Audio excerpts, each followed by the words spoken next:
Assalamualaikum warahmatullahi wabarakatuh. Kami dari kelompok 6 pada video kali ini ingin mempresentasikan tentang kontribusi ilmu pengetahuan dalam kemajuan peradaban Islam.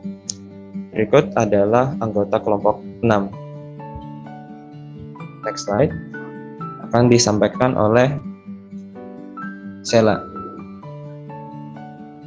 Ya, ilmu pengetahuan dalam Islam dipandang sebagai kebutuhan manusia dalam mencapai kesejahteraan hidup di dunia dan memberi kemudahan dalam mengenal Tuhan.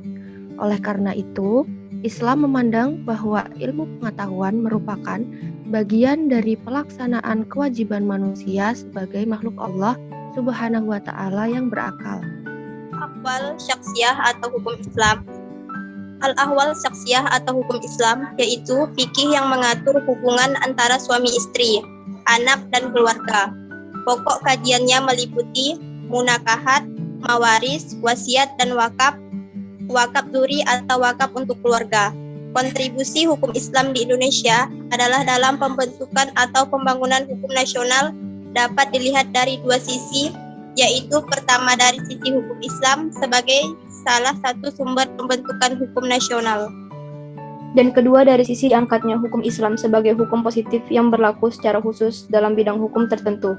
Lahirnya beberapa regulasi atau peraturan perundangan yang berlaku di Indonesia khususnya tentang hukum keluarga, wakaf, pengelolaan wakaf zakat, sistem pendidikan dan lain-lain.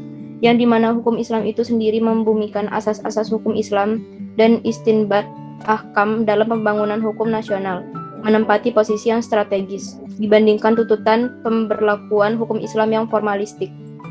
Beberapa hal yang dapat kita lakukan dalam mengimplementasikan hukum keluarga di tengah masyarakat. 1.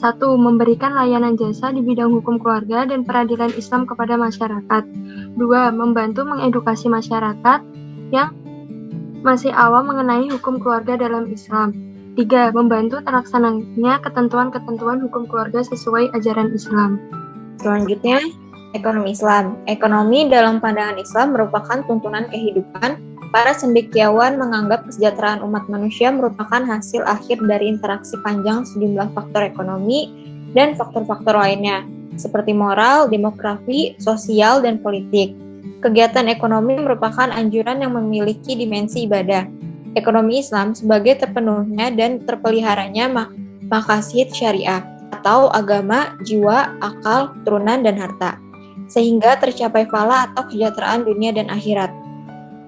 Peran ekonomi Islam dalam kemajuan peradaban Islam diantaranya membantu menerapkan perekonomian negara yang berpacu pada syariat Islam yang berdasarkan Al-Quran dan Sunnah, menghindari perekonomian negara, riba dan lain-lain, meningkatkan kualitas program pengabdian masyarakat di bidang ekonomi, keuangan, dan bisnis Islam dalam mensejahterakan dan memberdayakan umat. Penyebaran dakwah Islamiyah khususnya di bidang ekonomi, keuangan, dan bisnis Islam. Ekonomi Islam mewujudkan kesejahteraan yang hakiki bagi umat manusia, merupakan dasar sekaligus tujuan utama dari syariat Islam.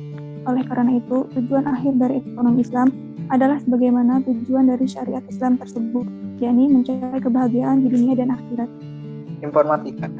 Tidak bisa diragukan lagi bahwa seiring perkembangan zaman, kemajuan teknologi mampu membawa perubahan besar terhadap dunia, termasuk terhadap sebuah peradaban. Secara tidak langsung, Allah Subhanahu wa Ta'ala memerintahkan kita untuk mengamati dan meneliti dengan menggunakan akal kita agar mampu memahami ilmu pengetahuan dan teknologi. Informatika. Dengan begitu, kita bisa mewujudkan Islam yang rahmatan lil alamin atau yang menjadi rahmat bagi alam semesta. Berdasarkan firman Allah dalam Quran surat Al-Anbiya ayat 80 yang artinya, dan telah kami ajarkan kepada Daud membuat baju besi untuk kamu guna memelihara kamu dalam peperanganmu, maka hendaklah kamu bersyukur kepada Allah.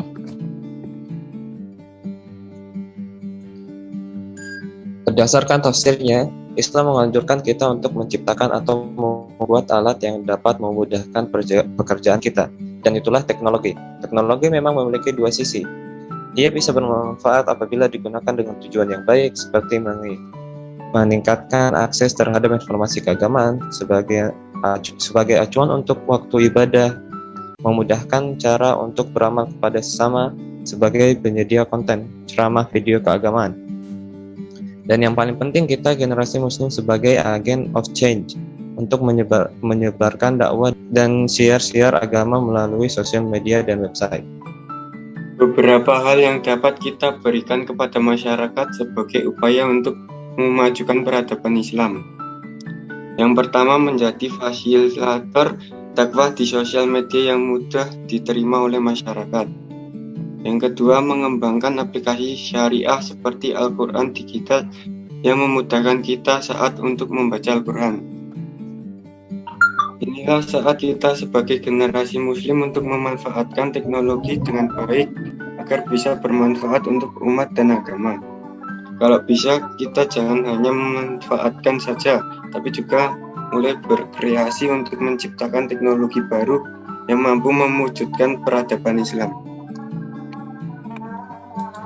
Sekian presentasi dari kelompok 6. Terima kasih atas perhatiannya. Assalamualaikum warahmatullahi wabarakatuh.